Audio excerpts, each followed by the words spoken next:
good afternoon, or good evening, wherever you may be on this big, beautiful planet we call home. And welcome to Drinks and Daves. How you doing, Dave? Hey, Dave, what's going on? Not much. I am really excited about tonight's show. And hopefully we'll get, I see that the barflies have got the place packed. They're packed.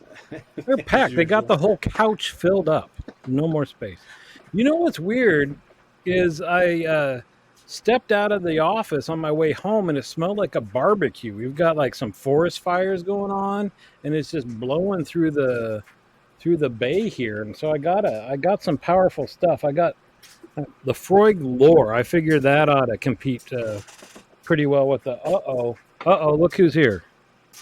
Major Rich, good to see you, sir, as always. Rich is here, yes, exactly. Yeah, beautiful. Well, it's good to see him. Well, I'm excited about tonight's show. Tonight, and I'll wait until our guest gets here, but I've picked a very, very special cigar just for his appearance. Dutch Masters. Did I guess it? Yeah, it's a cheroot. hey, we heard that they're not that bad. No, so it is a Don Pepin Garcia 20th anniversary 2023 limited edition, and shit boy howdy is this a nice cigar.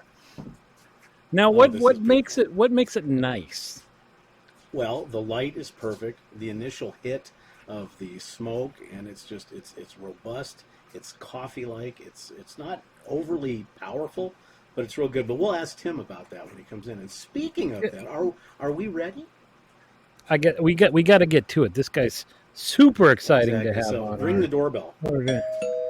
Okay, bring it. Hey, who's at the door? Okay, so how you doing, Tim? Hey. So before we get started, Tim Swanson, the owner, partner, and the face of Cigars Daily, Cigars Daily Plus, Cigars Daily Nation on Facebook, as well as a beautiful brick-and-mortar store, which you'll see right here because we're kind of in his virtual cigar lounge today. And he's got over 200,000 subscribers. The Czar of Cigars, the aficionado of the ash, the Sicario of the Cigarro, and the filthy Viking he's also the owner of American Viking Cigars. And any other bad puns anybody else can come up with. Hey, Tim, how are you? I'm good. I'm sharing this episode out on Cigars Daily stuff as we get going here. So I just want to make sure everybody knows to come hang out with us tonight.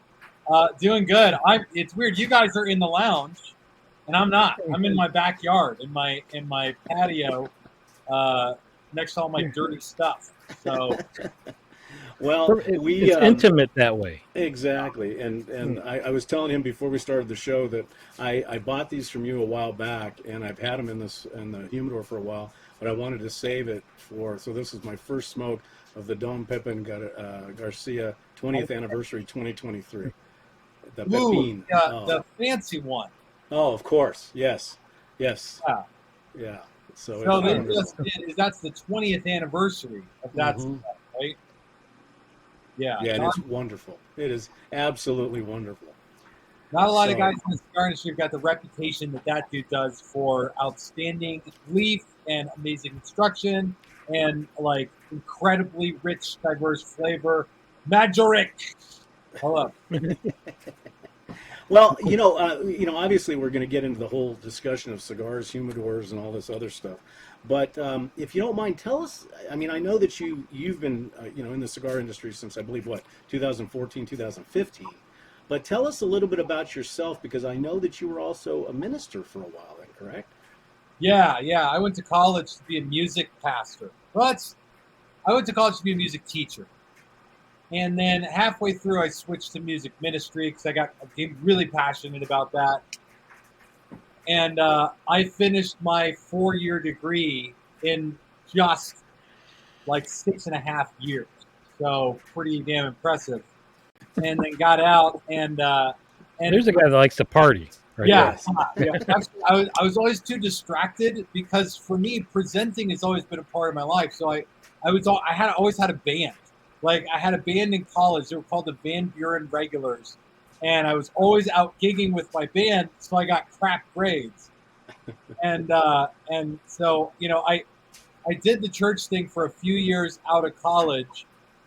And I was working at this church, this small upstart church that was failing and just nosediving, tanking, and going all the wrong directions. And eventually, I had to figure out how to pay my bills. I was newly married. I had a wife and 2 daughters. And so I was like, I went like 2 months without a paycheck working at this tanking church. And so then I said, yeah, I got to do something. So I got a job at a boxing gym, and I got a job at a cigar shop. And eventually the cigar shop opportunity turned into a full-time career type gig, which led to a conversation with my parents, who paid for my church music degree, where I was like, hey, I'm gonna just stop doing church ministry, and I'm gonna do tobacco instead, and which was uncomfortable. I can imagine. But so now they probably look back and they say, wow, we are so proud of you. It was a solid 3 or 4 years of them working really. I mean, like, asking about the shop was like, how's the cigar shop doing, Tim? Like, and like, which was crazy because Cigars Daily has obviously done well. Like, Cigars Daily platform has done well. As a brand, we've done very well. We've done things that people in the cigar world hadn't done before, and it's become a huge voice, a huge lighthouse in the cigar industry. And my parents are just hate it. They think it's the worst. Well, I've got a quick question. So I know that when I was up at your shop a couple weeks ago, about a month ago now, you had said that you had bought your first cigar at Crescent Cigar Shop in Tucson. So what was your connection to Tucson? I grew up in Tucson. Oh, okay. I grew up in northeast Tucson. The disappointment was like palpable. The anger in my dad's voice was palpable. I told him, I'm not doing church ministry. My dad worked for IBM for 25 years and then went on to be a missionary. He's a full-time missionary now. So it's like, it's still very difficult for both of them. But now they're proud. Now they're like, they come by the shop. Anyway, I grew up in Tucson on the northeast side. And so, like, all the cigar shops that everybody knows about down there, Anthony's, Jerry's, and all the, like, the really, like, the chains in Tucson that everybody goes to, they're all over on, like, the west side of town. So I'd never actually been to those. I had been to Crescent. And that was, like, the only cigar shop I went to in Tucson before I left. Yeah. And when did you leave Tucson? I graduated high school there in 2003. Okay, so feel old, I'm sure. I'm sure you guys graduated earlier than that. Just a tad. Hey, a little bit, right? 2003, I graduated, and then much again to my dad's chagrin. It's a lot of disappointing news for my dad whenever I tell stories about that. I told him I was going to take a year off after high school and go do overseas vocational school before I went to college. Another thing he was avidly against. So I go. And I go. Wait, well, what is overseas vocational school? It's unaccredited college. It means you don't get credit for it. All right, bold choice. Go ahead. Right. So I went to school for a semester in Scotland and a semester in India, and it was like a missionary school. So you learn more about the Bible, and it was an Assemblies of God school. So there was lots of speaking in tongues and prophesying, and like I literally had a teacher. Wow. This is crazy because as a guy who's a Christian and my doctrine is pretty what you would call Reformed doctrine. I don't do a lot of speaking in tongues. I don't do a lot of miracle stuff. It's like pretty pragmatic theology. I literally had a teacher in Scotland who was like, everybody stand up and prophesy right now. And like, it was a crazy 6 months. Like, so anyway, I had a blast doing that. And then that was when I left Tucson and I came back and went straight to college up here in Phoenix at what's now Arizona Christian University. Well, so you graduated from Sabino then, didn't you? Oh, hell yeah. Yeah. Sabino. Yeah, it's not because I went to Saguaro. So, I mean. Saguaro? Saguaro. Yep. So you said you didn't do a lot of miracle stuff. So you did some miracle stuff then. I went to a school where they taught it and forced us to do it. You learned well, but you know what? Those miracles have come forward because you know what I've noticed about what Tim can do? Tim can actually, from Phoenix, which from my house is about 100 miles or so, he can mysteriously pull money out of my wallet without me seeing it, and it just vanishes. It's just amazing. It's a lot of prayer. It's a lot of deep intercessory prayer to get that money out of people's wallets. Yeah. So I know we're gonna get deep into the cigars, but you passed over a few things I want to find out about. The band. What did you play? I led the band. I wrote the music. I played the guitar. I sang the song, the lyrics. Woo! So how much hair did you have at that point? I had some hair. I Was legit. it long? No, it was just sort of like I had the widow's peak and I had a little monk spot in the back, and it wasn't going the wrong direction. Well, as we go forward, Tim, you'll learn that Dave, obviously Nurse Dave, Dave's a nurse, and he has this fascination for beautiful bald heads. I was just gonna say he's got the most beautiful head in the cigar industry, Right? and since this channel, this show is not about shaving, but it's streaming on our shaving channels. I want to know what do you use to get that so smooth? All right, so here's the deal. I use a Schick 5 razor thing. Yeah. And I have my wife gives me this really nice shaving cream, and I put it everywhere, okay, all the way around. And then I start from the back of my ear here, and I go just like this, all the way around. And I go around the back, and then I go over the top, and then I get the monk spot in the back, and then I come down the cheeks, and then I get the Holy, that's a lot of ground to cover. Yeah, I can do it in about 4 minutes. Because I Nice. I do it incredibly fast. And every once in a while I get a slice little cut. Yeah. All right, so Dave shared what he's smoking. What are you smoking, Tim? I am smoking a great cigar. Oh, From Blackbird Cigars. So this is from Jonas Santana at Blackbird. All of his cigars are named after birds, which is the stupidest idea I've ever heard. And he somehow made it incredibly cool. And so the crow and the jackdaw. And he came to me, he's like, I want to do Arizona's state bird. there you go. And look how cool that cigar looks. And it's just the cactus red is this unassuming bird. I had one yesterday on the CDN Nation on Facebook. I posted that the name is perfect because it's a small thing with a big attitude, and that's really that cigar. It really is. Oh yeah, dude. It's wonderful. So I got a quick question for you. So the humidor that I have right now was really, I purchased it because of one of your reviews, and this was years ago. On the Adu, the 16 liter, the small one. And last night on your show, it was so busy I didn't get a chance to ask. But if I was, because I'm going to keep this, I think, for my singles, because as you know, in Arizona, to me, either a thermoelectric or the other type of cigar humidor is almost a necessity because of the way how hot it gets here. So if I was to go to the next, the 48, the big one, I saw a review that you did of the Antarctica, which is more of a coolador, and then of course of the New Air thermoelectric. If you were to pick one, because that's the one I'm going to use for my boxes and stuff like that. So what would you recommend? It's really a matter of what you're looking for when it comes to humidors. Everybody's different. And so if it was just price is no object, get a humidor, the best one there is, it's got to be the New Air. And New Air makes the best ones. They were the first ones to do it. They made the best ones, and then all the other ones that sort of seem more like copycats. Let me see, I got to find a lighter that works here.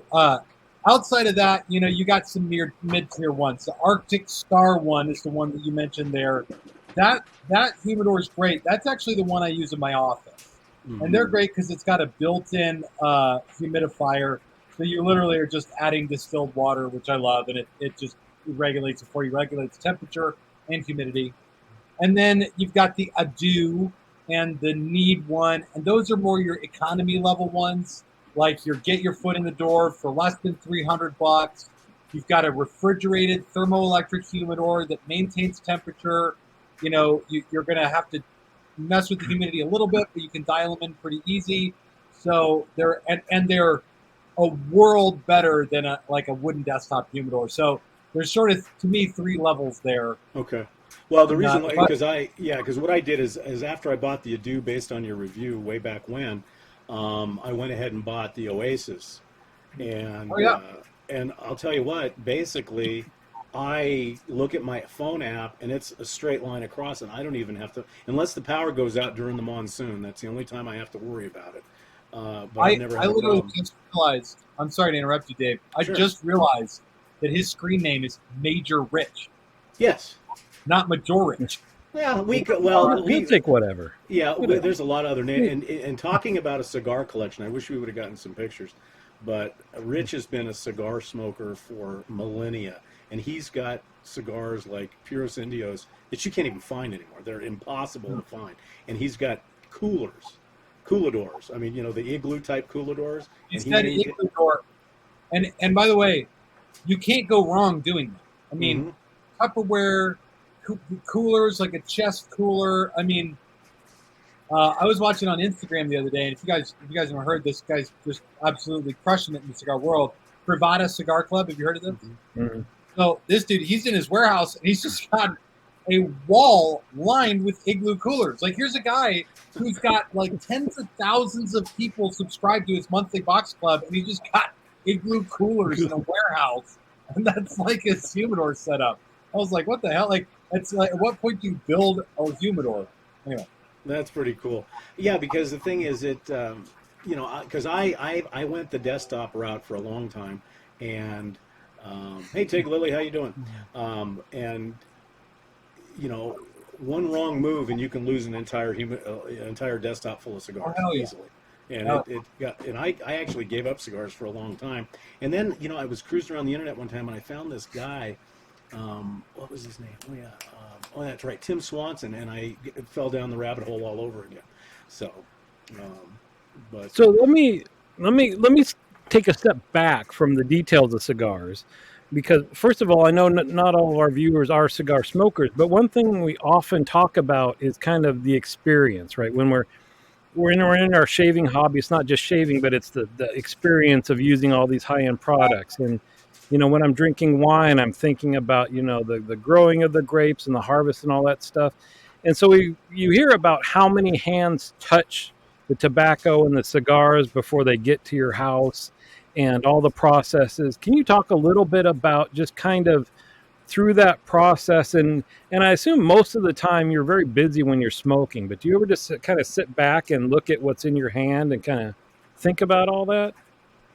Yes. And I'll take you briefly through the process of making a cigar and what's entailed in that. But yeah, I do. I sit back and I just think about it and how crazy it is to me that somebody asked me the other day. I was sitting in the lounge and they're like, "Dude, you've been doing this for so long, and you talk to a lot of beginners and you answer the same questions: how to cut, how to light, how to take a humidor, how to do all this that. Yeah. Are you still excited about it, or like you tired of it?" And I'm like, no, like I still love it. Like I still am excited about it every time. And the first question about cigars to me is, what's in it for you? Like what is that? And for me, I got it completely wrong when I started cigars, which is tough because this is not one of the right and wrong things. It's not like there's like a wrong way to enjoy cigars as long as you enjoy them. But I started doing cigars sort of as the rite of passage thing, right? Back in the day, I was 18 years old. That was the smoking age back then in the U.S. And so I got my first cigar because I turned 18. And I said, I'm 18. I could either go buy cigarettes or pornography or a cigar. And the cigar seemed sort of like the best option for a young kid who's hopeful of being a church pastor, right? So I went and got myself a cigar, and it was an Ashton Churchill that I got from Crescent. And I thought, like, rite of passage, like, this is something men do, right? And then I made myself sick to my stomach. Over the coming years, discovered that what I really liked about cigars was not that it was something that men did, but it was something I found myself doing the most when I was with my good friends. We'd get together, a couple times a month, play poker. I was in college, so I was dirt poor. There were cigars I could afford, which was pretty amazing to me. It still is amazing to me.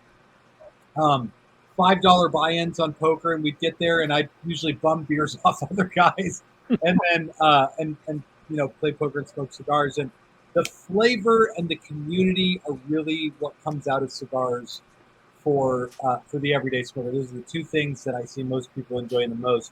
However, it's weird because this world is so deep and so wide that you can just dive in head first. And that's what I see so many people do when they first get into cigars. You know, it's a lot of the guys who are into this for 3, 6, 9 months who are coming in and they're just like, dude, I just smoked a Sumatra and it blew my mind. And so they're like looking at all these different Sumatra wrapper leaves. And that's when you start to learn about the intricacies of how cigars are made. And so like, and to me, it's the secret sauce of what makes this special because, you know, just like wine and just like bourbon and scotch, it's an art form to these people. To people in Nicaragua and the Dominican Republic and Honduras and Ecuador and Brazil and Cuba as well. I mean, these people absolutely make their lives out of it. And it supports whole economies to do. And yes, 300 sets of hands are required to produce a single cigar. And that's everything from the process, which I'll give you the Polaroid snapshot of now. It starts off in the field with planting a seed. And so much about the quality of the cigar is born during that time. How much sunshine that field gets, how much cloud cover there is during the growing season, how much rainfall there is, the condition of the soil. This is why a lot of tobacco comes from Nicaragua, because there's like 18 or 20 different volcanoes in Nicaragua. What's going on, American Savage? Dude, good to see you, brother. So there's a lot of volcanoes in Nicaragua, nutrient-rich soil. So in that soil, with all the conditions that surround the crop season, is born a leaf with all of the potential to become incredible premium cigar tobacco. After that, they pick the leaves after it's grown, or in the case of broadleaf, they cut the stalk off and they hang the whole stalk upside down in a curing barn, where they'll turn the leaf from green to brown, and then they, with a painstaking process, stack these leaves into pylones. There's like 2,000-pound stacks of tobacco. You can Google pylone online and see what these look like. But it's a natural process with absolutely no added processing or chemicals or equipment or machinery or technology or anything. Just a 2,000-pound stack of tobacco that naturally heats up to about 120 degrees, all by itself. And the chemical reaction allows the leaves they're very porous, to open up and release these impurities like ammonia. Like if you go into a curing or into a facility where the pylone is, where the fermentation is happening, it smells like a cat pissed on your upper lip. It's still like just absolutely wretchedly miserable. Your eyes start watering. You're like, oh, it's beautiful, but I hate it. But they do this and they literally refine these leaves into something that they can put in a bale, age for several years, and then what you end up with is cigar shops with hundreds or thousands of different cigars in there that are all unique and different and have these flavor profiles very similar to how you like grapes and wine. This is like grapes come out with so many different types of wine. You can do the same thing with tobacco, and it's birthed this world of flavor. Well, it's amazing because you look at, like with bourbon, with the rick houses, the barrels, and with scotch and the aging, and I think those of us that partake of the bourbons and the scotches, for me, what a cigar does is it literally, this is going to sound weird, but it just if you've had a rough day or whatever the case may be, it just brings everything down. You know that you've got a couple of 45 minutes to a couple of hours to just zone out, and if you have the right beverage with you, or even if it's just coffee, and those flavors are brought out by the smoke, and it's just it's amazing. Well, I want to go back for a second. Two questions. Well, actually, first of all, let me do this one first. Tig Lily had a question, and I'll show that real quick. I'll let you answer that, Tim. Tig Lily, are there any hazelnut type flavored cigars out there? Hazelnut is a flavor note that you'll find on some flavor wheels. But there's also two segments to this. There's a flavored and infused world of cigars, but there's actually flavoring added, right? Or there's just flavor notes that come with the cigar. And I don't know that as a guy who reviews cigars, I have lots of cigar reviews on the Cigars Daily channel.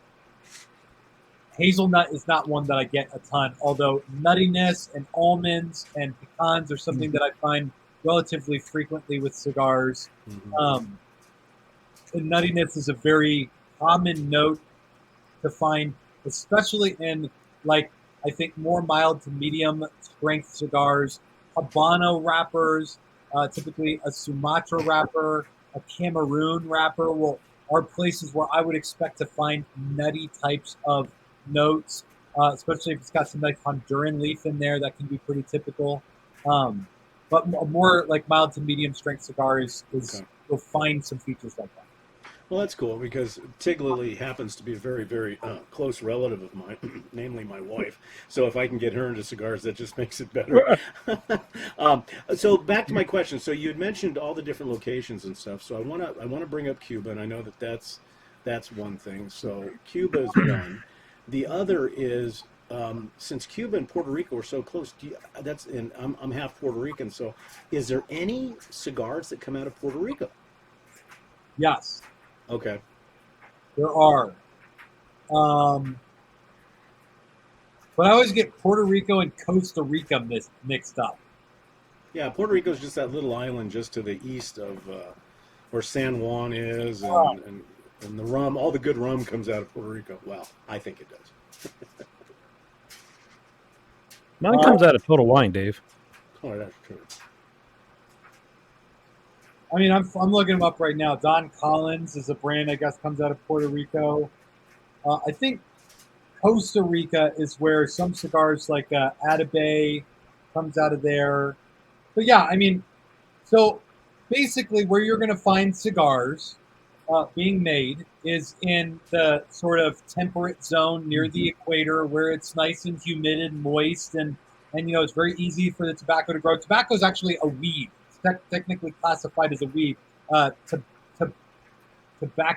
nicotium or Nicotium tobackianus is what the whatever classification of it is, but it's technically a weed, and so it grows unbelievably fast. Okay, they plant it in like I think November, and then they are harvesting it in like February or March, I believe.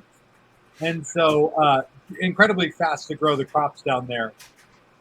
But also one of these parts of the world that gets devastated by hurricanes. So people in the cigar world are always watching the news and we're like, where the hurricane goes and it dog legs, out to the ocean or goes, just past Nicaragua. And we're like, oh, that stuff can destroy crops fast. Well, okay, so so back to the obviously since the embargo back in Kennedy's day, the Cuban cigar has almost got to this mysticism level. But I know that you've talked about on your show a lot of times that having a cigar directly from Cuba and the quality of it, has that been kind of diluted because a lot of these people left Cuba and have started up in other locations? I'll ask you. I'll give my diatribe about this, but I'd rather converse with you guys about it. Sure. Nurse Dave, Yeah. What is your perception of Cuban cigars? Because you're not as big of a cigar guy, right?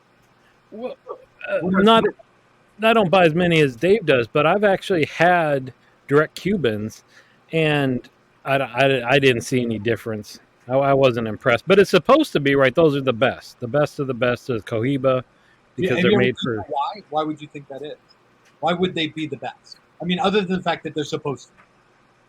Why would they be? I would imagine it's climate. Is it marketing? They're the hardest to get. Well, so the climate. So people talk about. So the climate is no different than it is in Nicaragua. No different than it is in the Dominican Republic. In fact, the tobacco, believe it or not, is not indigenous to Cuba. There was a tribe of Indians called, I believe they were called the Arawak Indians, first brought tobacco seeds from the Dominican Republic to Cuba and grew them there. And then it was the Tainos who really cultivated the tobacco, and they would literally take tobacco leaves, roll them up into tobacco straws, jam them up their nostrils, and then light them and snort them as part of their Okay. Hold on. Real quick, Dave, for the convention in Vegas that we're going to in April. We're doing it. We're going to have to do that as an activity. We need 100%. Yeah. If you walk Lanceros up the nose. tobacco leaves jammed up your nose on fire, everyone will know you're top tier, know stuff more than anybody else. Right. But Tim, you mentioned that it had a volcanic soil is the key to it, but volcanic soil is also in Napa, where some of the best wine come from, and I think the same thing with coffee, right? That they're growing on hillside. yeah. So that's interesting all across the board that it like must concentrate the flavors in any natural product because it's hard to. I mean, it's agriculture, right? The nature of the soil is so important. That's why with anything, corn, wheat, everything like that, they're going to be rotating crops to try to maintain the integrity of the soil. American Savage says Cubans are all hype and $1 billion counterfeit industry, but I still get some in the La Casa de Habanos in Cozumel each year. Yeah, the soil is incredibly important, and that's what brings me back to sort of the Cubans. So if I can lay out what I've learned about Cubans, or at least what people say about Cubans, the Cuban purists, and there is a whole world of these people out there. The purists who say that Cubans are the best, they're the only, they're the brightest. They talk about the soil in Cuba, and it's zinc rich or something like that. It's the nutrients in the soil. It's so very good. They just make the best cigars in the world, which you could argue against. Cuba's an island, so they've got a limited amount of land to grow on. They grow in the Pinar del Rio Valley, a lot of tobacco there, and a number of other places. And I would text my wife. Doing a podcast like I told you about. There we go. No, well, wait. What's for dinner, Tim? I already had to make my own dinner. Apparently, I'm not going to be home. So you've got this soil that they grow on every year. It's been so back all the way up to the embargo. The embargo gets signed, and the government says communism, and when they declare communism, they now own everything. They own the name, the fields, the factories, the farms. They own the whole kit and caboodle. And so at that point, two things happen. Yes, one of you guys mentioned a lot of the great cigar makers left. In fact, they would say, one of the famous ones, Benji Menendez, who owned H. Upmann cigars, Monte Cristo cigars, basically told Castro, you can have it. You can have it all. Just let me leave. And he's also the same guy who, by the way, if you've heard the story that Kennedy bought a bunch of cigars for himself before he signed the embargo, he bought them from Benji Menendez. They were H. Upmann number 4s, as the story goes. And he bought them, and as soon as he owned them, he signed the embargo. And so Benji Menendez sells those to Kennedy, goes to Castro, says you can have the names H. Upmann and Monte Cristo, and I'll leave.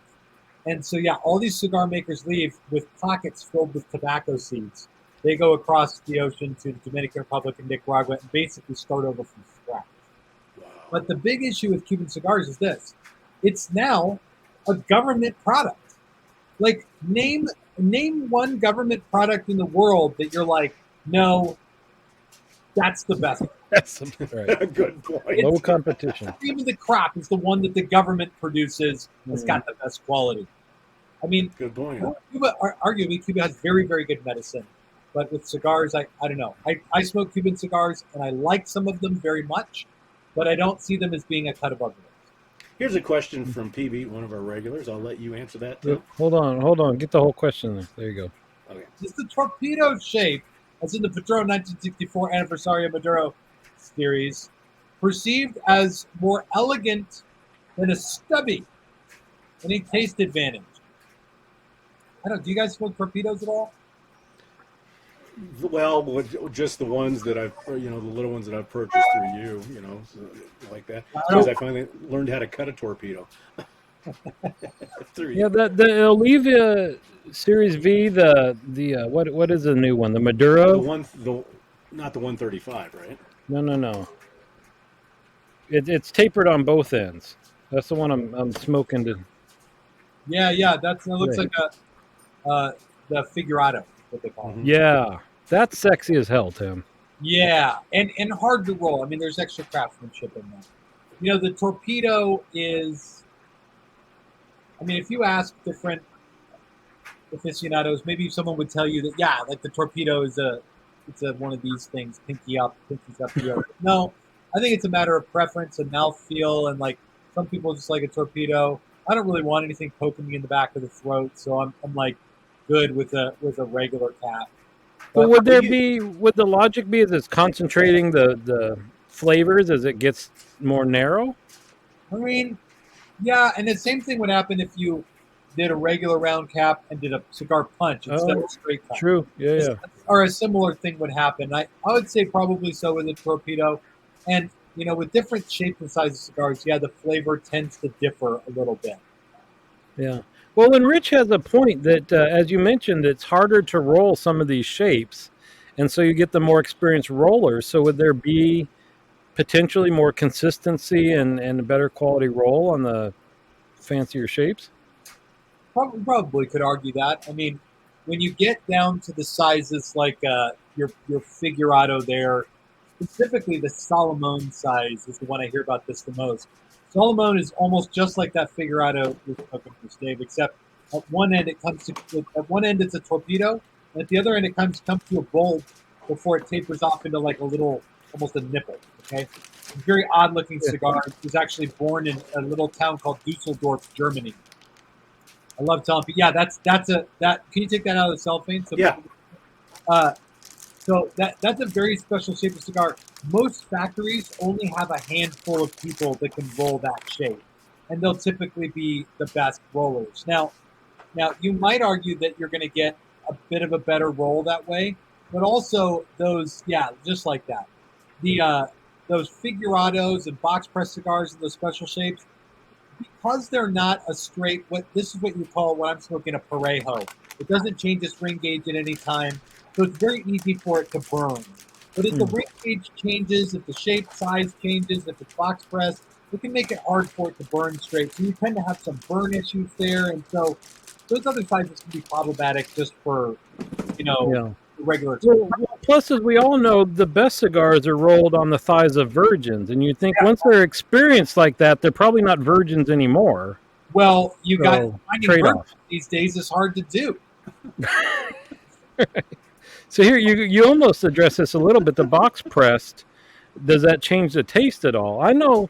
I just you mentioned too about the mouth feel and all that. I like the feel of a box press in my hand. So Yeah. just in terms of experience, it's more enjoyable because of that. But flavor changes. Yes, and it decidedly so. It would be Oh, very it would be a challenge for a blender to roll a round cigar and then make that cigar box pressed and make it taste the same. And here's why. Typically with rolling, they roll in rolling pairs. It's two people. Okay. First of all, there's the bunchero. That's the job title, bunchero. They make the bunch, the filler leaves, and they make them in their hands, and then they roll that up into a binder leaf, and that gets pressed typically into a perfectly round cylinder like this. That's the bunchero. Right. Then the rollero, after the press, gets them back and just puts the wrapper leaf on in the cap. Okay, and so that's how you make a round cigar. Most parejos like this. A box press cigar is made a little bit differently. They have to underfill them. They put fewer filler leaves in there because when they put in the wrapper and the binder, the filler and the binder, they then put the wrapper on and then press it into that squared shape with the wrapper on. So it's pressed with the wrapper where a round parejo isn't, and it doesn't have as much filler in it. So you can find cigars like the Asylum Cigars makes one called the Medulla and the Oblongata, which are the same blend, round parejo and box press, but they taste very different. Camacho Cigars makes their Connecticut and their Corojo in Ecuador in a round parejo and in a box press vitola. You can taste the difference there. Yes. great. You know, Dave and I talk about this a lot about, because Dave is really into wines and stuff like that. But I found that with me, with cigars over time, you get the same type of where you can taste the different notes, and stuff like that. And I know a lot of times Dave will say I'm not there yet because I'll do a review through the journal, and this thing. By the way, if you guys are cigar smokers, you haven't got this journal from Tim, you need to. But it through the retrohale and everything else, you can get a whole bunch of different flavor notes that way. Now, Nurse Dave, when you something was wrong with his machine. When you're doing the wine, how much do your olfactory senses play into the tasting of the wine? It's a big part of it. A ton, yeah. It has to be, right? Right.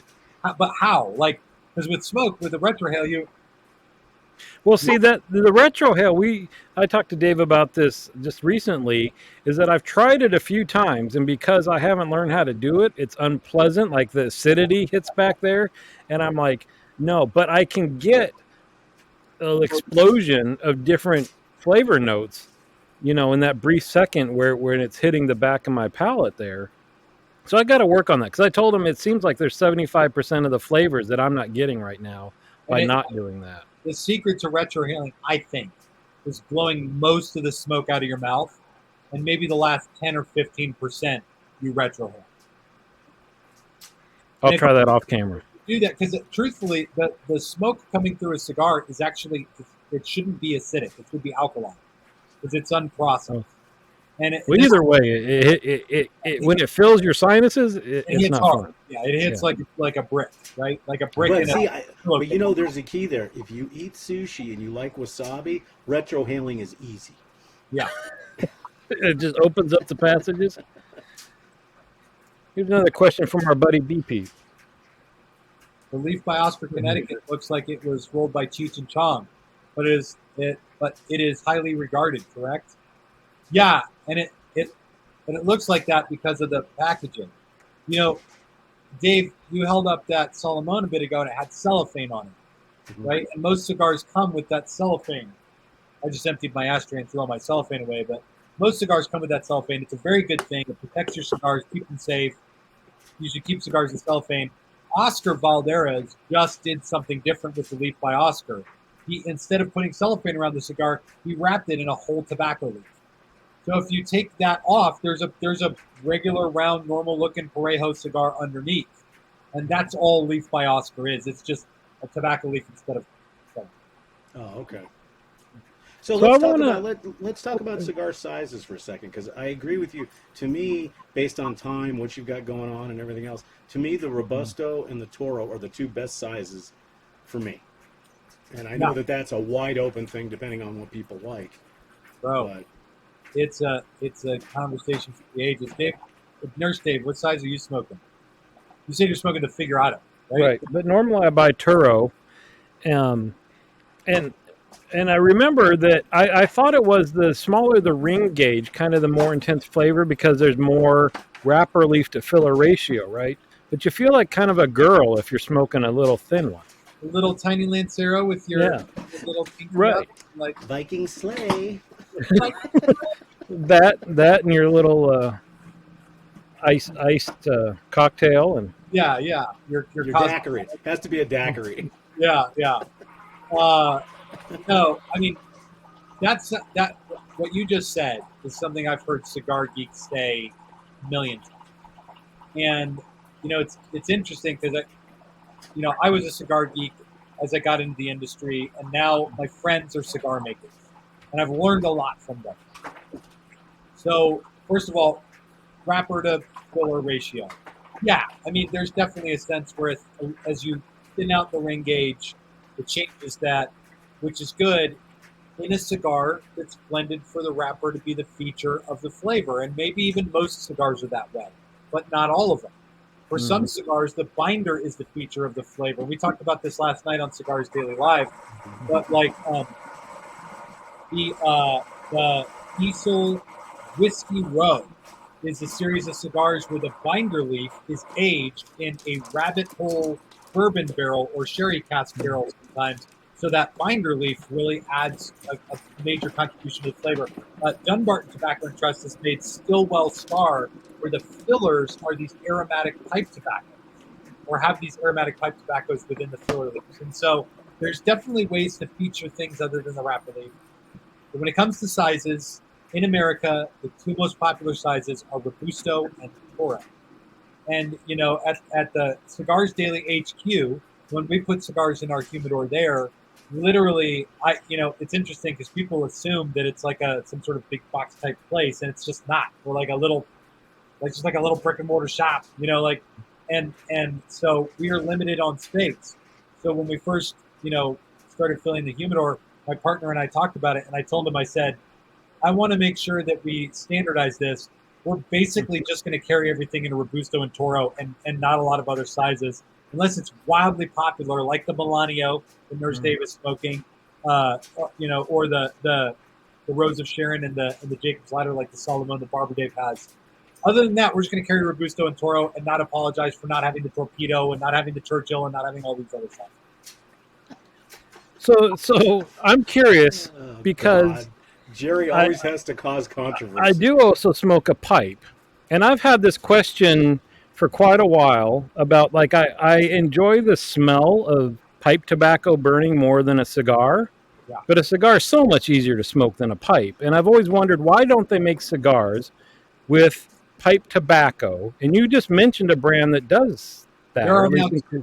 There are now two lines of cigars that do this, and maybe it's growing, maybe it isn't. I don't know, but I'll lend you whatever I got on that. Stillwell Star from Dunbarton Tobacco and Trust.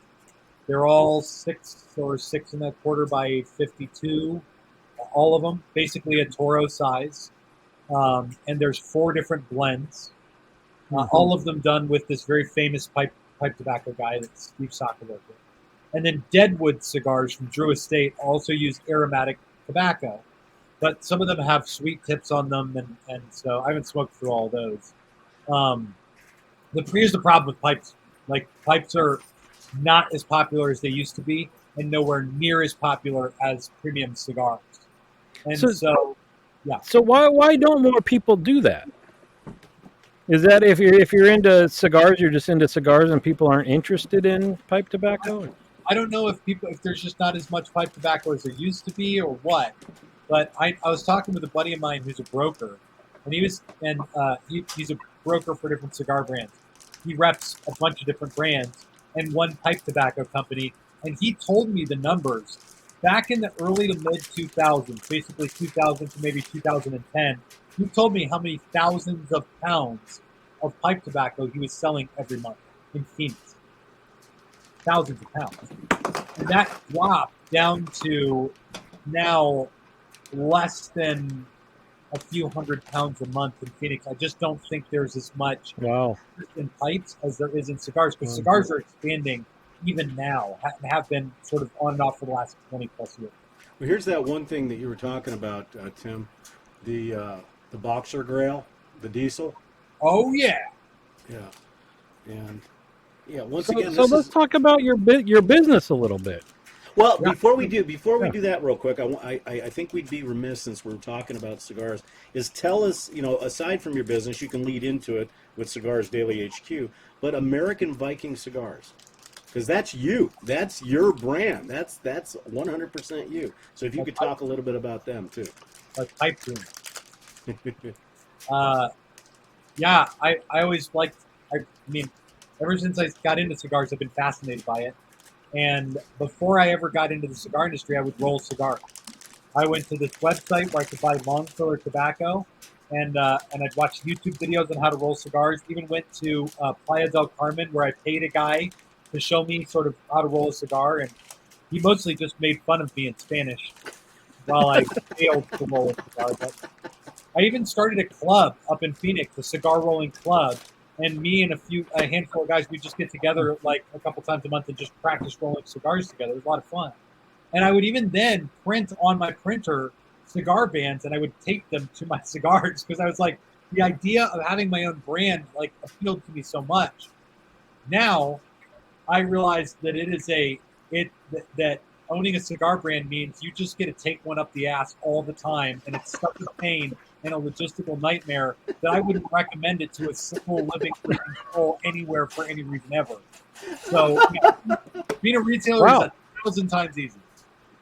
That sounds great. So, well, then one of the questions I was going to have talking about the industries, what do you think? It seems like there's an explosion of brands right now, Yeah. and it doesn't seem like that's sustainable. Why are so many people thinking they can get into it and be more successful than what's already out there?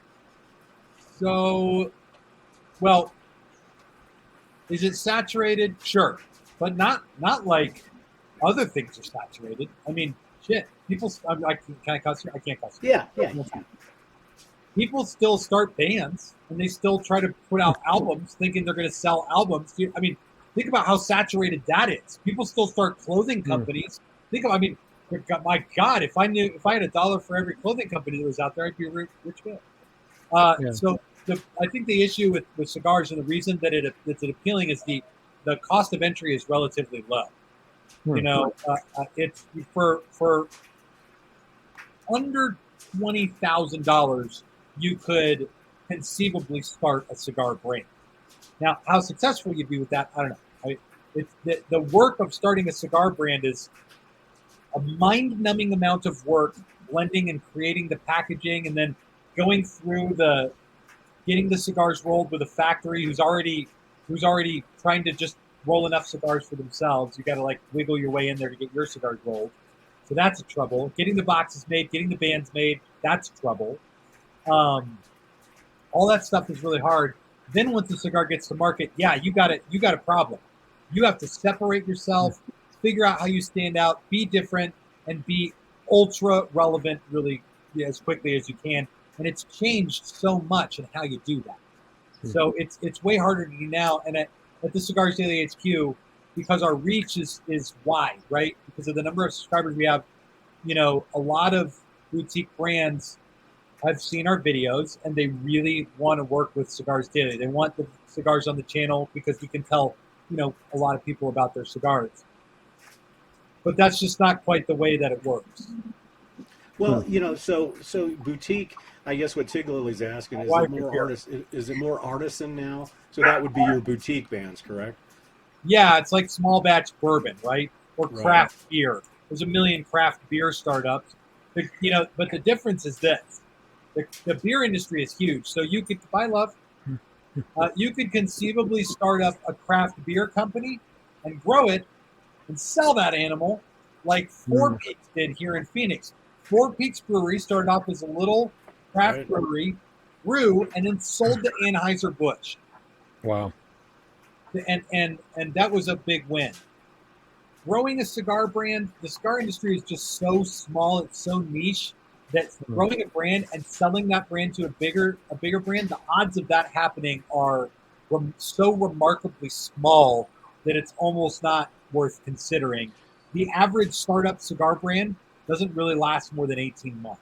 So that's the average death. So your big companies, you know, the ones that will always be here, Arturo Fuente, Davidoff, so they don't go out and acquire these smaller companies, or do they? Some do, some don't. You've got your big conglomerates like Scandinavian Tobacco Group, okay? They own General Cigar and Forged Cigar, which are their distribution arms. General Cigar distributes, dear God, Macanudo, CAO, Hoya de Monterrey, Punch Cigars, and a bunch of other stuff. Forge distributes Diesel, Partagas, La Gloria Cubana, you know, Room 101 cigars. Now, and then there's another one, Altadis. Altadis sells Romeo y Julieta, Monte Cristo, H. Upmann, Henry Clay. So these are all big heritage brands. But these big conglomerates are buying smaller brands. So Room 101 got purchased by STG. Alec Bradley Cigars just got purchased by STG. That was a $72 million purchase. They weren't really like one of these little chicken scrap brands. They're big. Well, you know, that brings up a good point because, you know, with the hobby that with the hobby that we're in, you know, like shaving supplies, barber supplies, stuff like that, you see a lot of the same thing happening, but you do have, you know, these flash in the pans that come out, and if you don't buy, and I wonder if it's the same with the cigars. So you have a small boutique company, let's say that you review that you really like, And when you say, I know a lot of people argue, oh, he's just marketing the cigars, but when you say you need to jump on these now, there is a good chance that they won't be around tomorrow. And the one I know he's going to bring them back out again eventually, but is the wasabi. You know, I know you've been waiting for that for a while, as a lot of us have been, and you just don't know.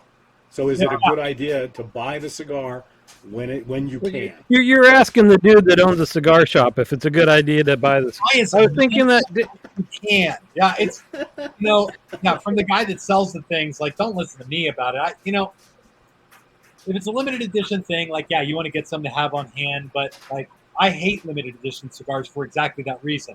It's a rush to get them if you can get them, and then once you get them, you better not love them, because when you smoke through them, they'll be gone. You don't have them anymore. So I personally prefer cigars that, to me, the best bet is this: a regular production cigar that's made all the time, reliably available. I can get it. You can get it anytime. We'll all be great friends. And I can say to people what I say at the till at the Cigars Daily HQ: smoke these and come see me when you're done. Yeah. You know? That's what I want to say to people. So here's a question that'll test your historical knowledge, I think. This is from Major Rich. So he used to love Puros Indios when they were a tour pure. Are there any affordable Puros still available? Yes, for sure. Puros there's a few definitions of the word puro. Puro in Latin America is typically the word for cigar. So that's what they call it, it's puro. But we call a puro something that is made purely out of a leaf from one country. A Nicaraguan puro is a cigar with just Nicaraguan leaves in the cigar. And there's only one puro that jumps into my mind right now, and that's the Diesel Esteli puro. The whole cigar is made out of leaf that comes from just one growing region of Nicaragua, and that's Esteli. Also, and this, if you want an affordable one, here it is. Chillin Moose, Bull Moose, Maduro is a Nicaraguan puro that's like $6 or $7. Wow. So yeah, they are still making it. So let's talk about your business a little bit now. Now that we spent the whole time, let's talk about the transition from just brick and mortar to online sales, and then what social media did for you, or how did you make that transition? It wasn't really a transition, no, as much as it was I backed into that one. You know, the internet is an interesting place because retailers hate the internet, and understandably so. I mean, on the internet, it's typically affordable. It's very convenient. It ships right to you, and so brick and mortar shops are always complaining about the online guys. Oh, I can't compete with these guys. They sell the cigars too affordably. Now, my shop, I'm not a steep discounter. I don't like run the price way down and do the kinds of things that a lot of guys do. I think there's lots of ways to provide value. But a lot of cigar makers won't sell to an online only company. And I got punched in the nuts right when I first started, because I called a guy. I was like, yeah, man, I want to open an account with you guys, and you know, I'm going to do a YouTube thing. And it was literally the plan from the start. Hmm. And he was like, well, we're not going to sell to an online retailer. And I was like, oh, no, we're a brick and mortar with an online presence. And so literally the lounge that's your guys' backdrop, we built the lounge initially because we had to. Like, you have to have a brick and mortar shop. You have to be a brick and mortar shop with an online presence, not an online company with a brick and mortar shop, right? Oh, okay. Like, it has to sort of be framed up for these people to be willing to work with you. And and I get that, because to them, the brick and mortar cigar shop is the backbone of the cigar world. It's just becoming harder and harder of a business model to keep alive, because these days you have to have an X factor. You have to have a cigar shop with a lounge and maybe beer and wine at the very least to have people come in, or you got to do the online thing. I even know one shop that's got a gun range attached to it. There's lots of different ways to make it, you know, sort of relevant, but the brick and mortar lounge isn't working as much. But for me, sort of working into this was, I worked for another company before Cigars Daily, where literally I was charged with making their e-commerce site profitable. This company doesn't even exist anymore. And the manager of the company said, you need to make this profitable. I was like, okay. And I literally discovered there was no way to market cigars. no one will take your ad money. You keep like it's tobacco. And so I came back and I said to the manager, I said, we really got two options here. From what I can tell, we can advertise on pornography websites because they'll take our ad money, or we can try this social media thing. And I think I got an idea for like a YouTube channel type thing. And the manager told me, he's like, no, social media, that's stupid. I don't want to do that. And I said, just let me try it. Just let me try. And he's like, all right, fine. So I tried it, and it blew up in a really successful way, so much so that my father-in-law, who's now my business partner, actually pitched Cigars Daily to me. So that's sort of how we ended up at Cigars Daily, me and my family, my father-in-law as partners. Well, and we'd be remiss, because those of us that watch your live shows and are part of the Cigar Daily Nation, you have, as a business owner and a former other business owner, staff makes the difference. And when you talk about, number one, it's a family, so the family's involved, but then you've got Billy and you've got Terrence and you've got the Legata Destroyer. I forgot his name for a second. Ryan Destroyer. Right. It just seems that it's just such a cohesive group, and they all have the passion for the cigars. You can see that come out on your shows. Yeah, they're incredible people, and we're unbelievably fortunate to have them. Spencer Shave says, is there really that much of a difference in single filtered, triple filtered, quad filtered butane, or is butane just butane? What kind of butane do you guys do? You have a can near you? I have the jet. I have the jet line, and then I have two. I have one. What do you fill it with? One off brand, and I have one. This is the can of Lotus butane. It says 0 impurities, made in England. Yeah, I don't like. Some people swear by their butane, and I imagine that's based on their experience. They used one butane and their lighter was flickering and farting out and all this stuff, and then they try another butane and the lighter works perfectly, and they're like, "Oh my gosh, this butane's that much better." But maybe, personally, I don't care.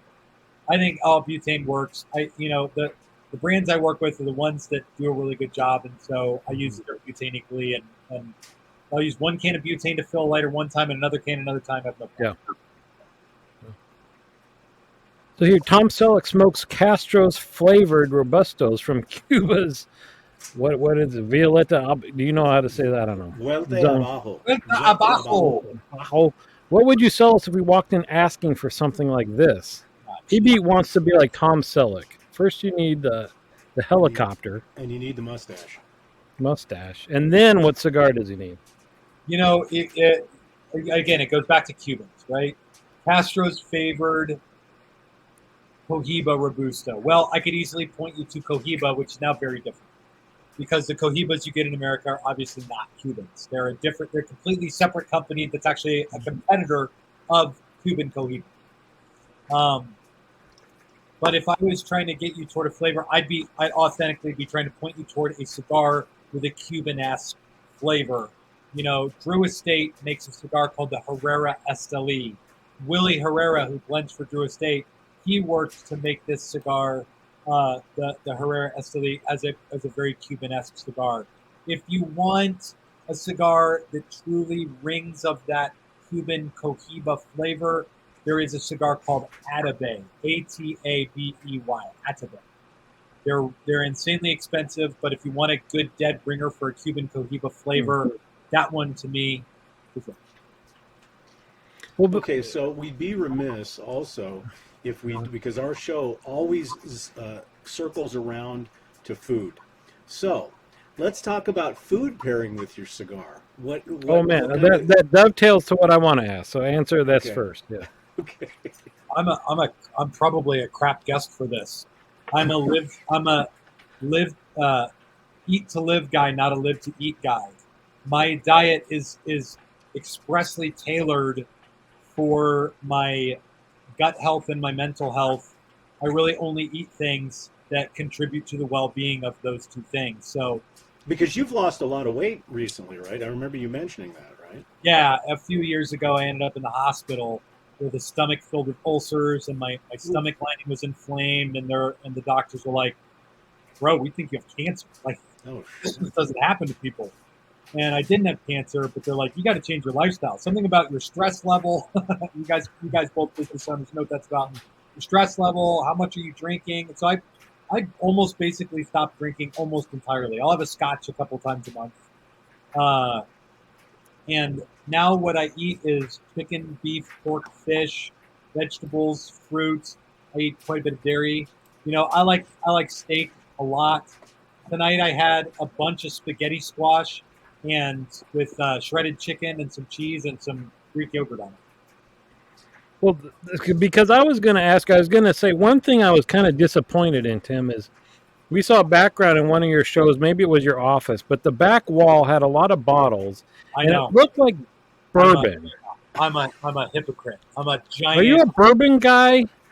Because you just mentioned scotch, and I got hopeful. So here's the thing. A lot of people get into cigars and start off with like infused stuff and kind of work their way into the traditional non-infused Connecticut mild stuff and then go to the bold stuff like Maduros like this. And I think with bourbon, it's a similar thing. You get in with the sweetness of bourbons. There's a whole world to explore there. Mm-hmm. Will eventually tend to gravitate over time towards scotches. If there's That's the point that I'm at. I'm a scotch guy. When your balls drop, you switch to scotch. I switched to scotch. And now a nice Duncan Taylor 18-year is my cream of the crop. If I could have any one thing, it would be that. All righty. So you've also mentioned starting with infused cigars, and you use the term premium cigars a lot. Now, in the wine industry, it's like something like 95% of the bottles of wine sold are under $16 or something like that, which I can't imagine drinking that kind of stuff. But in the cigar industry, I always thought almost everything is hand-rolled premium, but is there a huge section of this that's like machine-made cheap crap, and the stuff we're smoking is the minority? No. Well, yes, I should say. If you talk about cigars in broad strokes as like the everything that says cigars on the packaging, which would include premium handmade cigars, which is 99.9% of everything in my humidor, and all the crap they sell at gas stations, then yeah, most of them are machine made because the gas station cigars sell, a lot more, and they're typically they're junk in my opinion. But it's the premium cigar world is very different, and now we actually have a legal definition that separates premium cigars from cigars. And so in order for it to be a premium cigar, it has to be 50% long filler by volume, made entirely of leaf, so no like paper amalgamations like you see on a lot of the gas station stuff. It has to have no machinery involved in making it other than simple tools. 100% leaf wrapper, 100% leaf binder, and no additional flavors. Right. So then, but before we end up wrapping this up, what is Cigars Daily? Are you happy with where you're at? Is there something in your future you're headed towards? What's down the road? Never happy with where I'm at. Well, that's sad. I'm sorry, I shouldn't say that.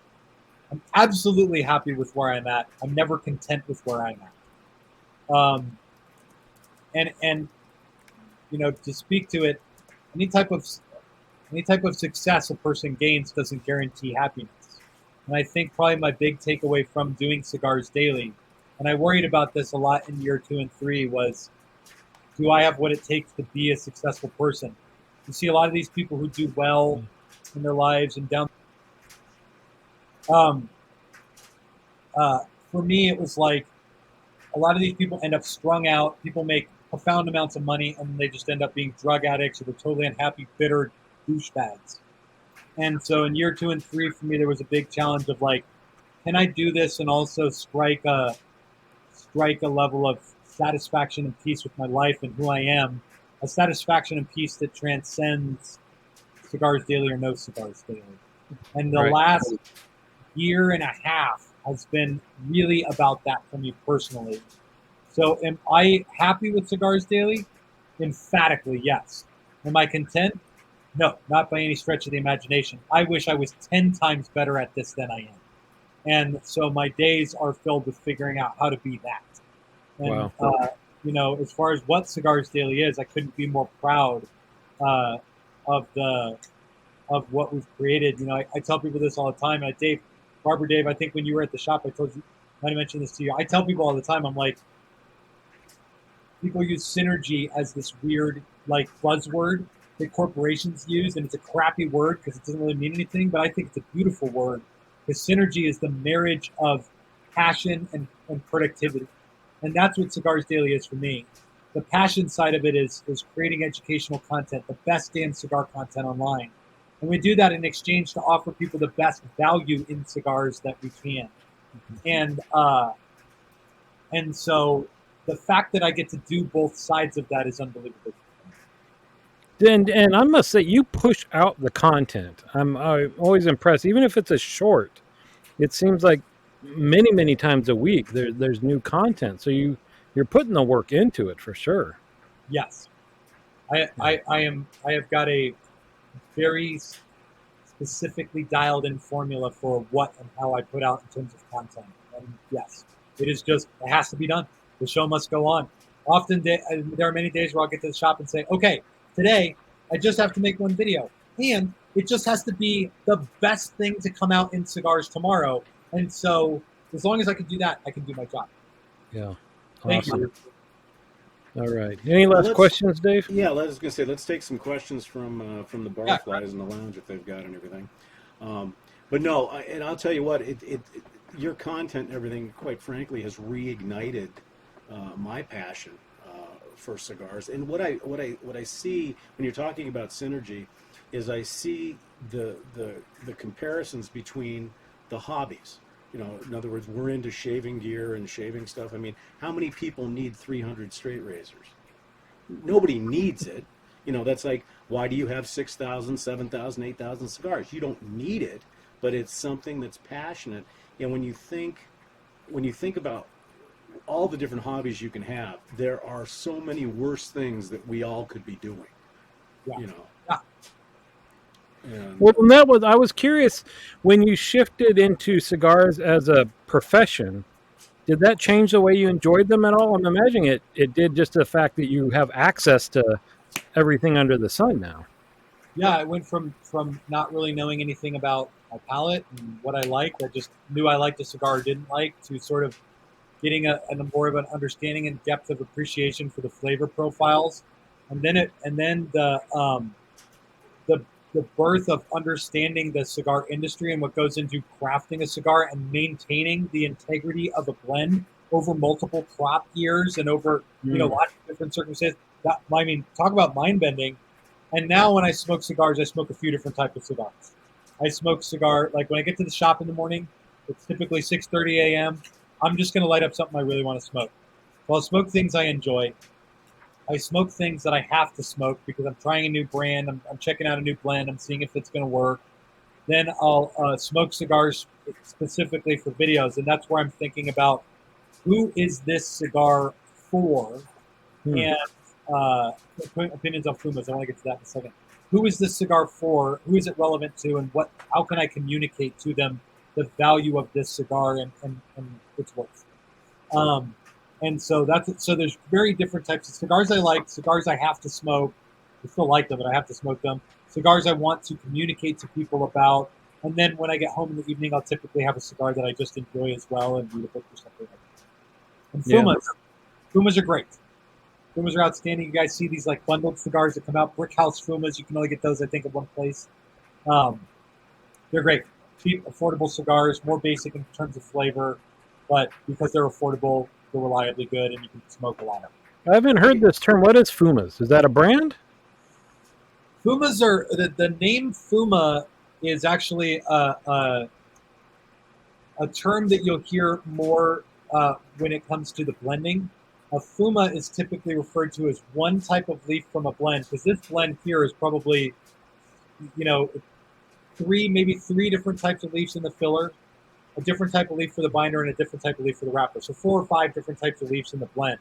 If you pick out one of those leaves, you can roll it up into a Fuma and taste what just that single leaf contributes to the blend in terms of flavor. So you might roll up all 5 different leaves and see what they do independently, and then you're like, ooh, ooh, this Ligero it's really sweet, so I want to use a little bit more of this Ligero in the center of the blend, and like that's how they put the blend together.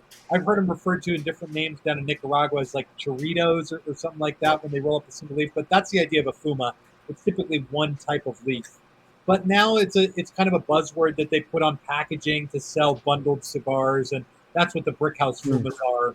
It's just like they're just a cheaper version of the brick house. I think.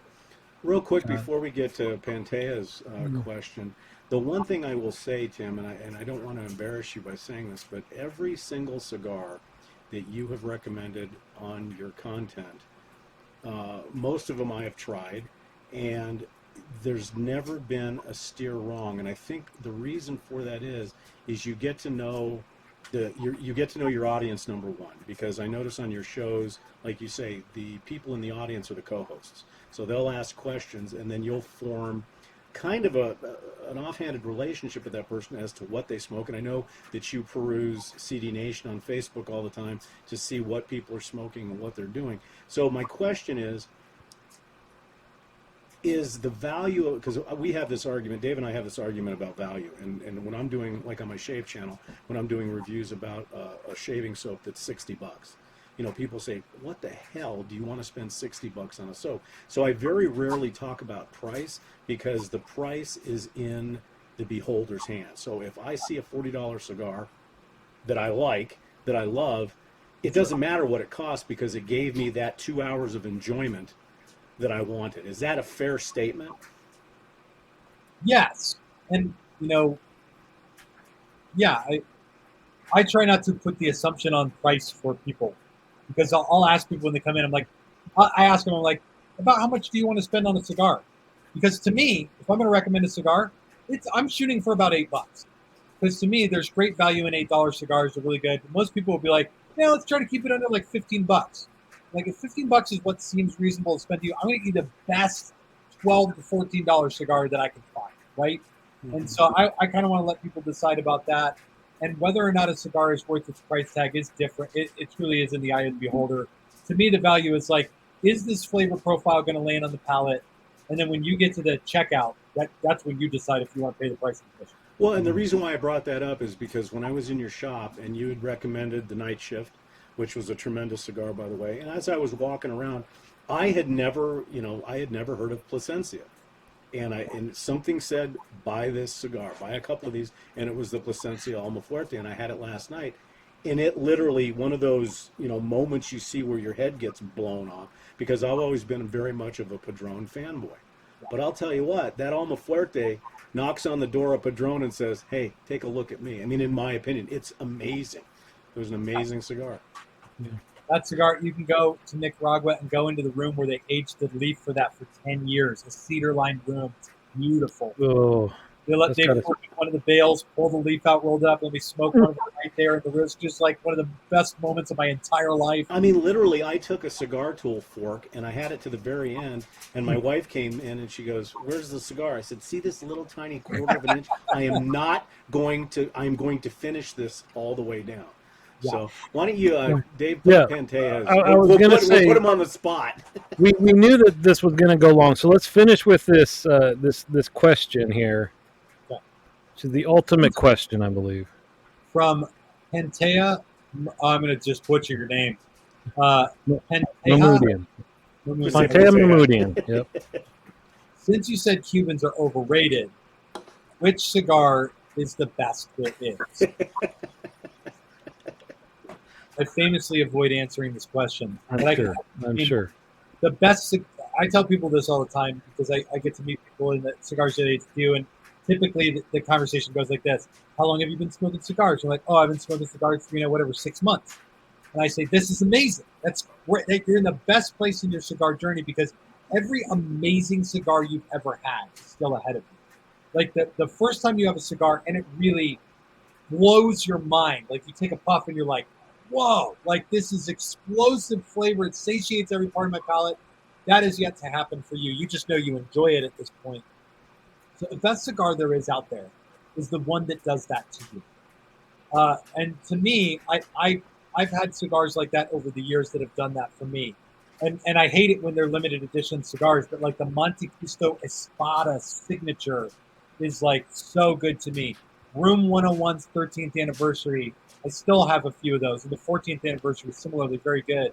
But if I'm looking for and especially as my palate changes, I used to be really into mild Connecticut's, and like I said, I've sort of made my way over to stronger, bolder, Maduros.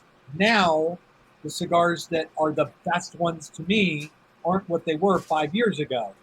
I still really like mild and medium cigars, but these days, even in the early morning, I'll get there and I want something really punchy, really bold. So here's a few cigars that I go back to commonly. Dunbarton Tobacco and Trust's Sin Compromiso. Amazing, outstanding cigar. The new Diesel Vintage. Rich, bold, just like weird plum sweetness that it just savor when I smoke it. Espinosa's La Raña Escuro and La Raña Azulejo. Figure out how to spell that one. Both really punchy and very, very good. Oliva's Siri V Maduro.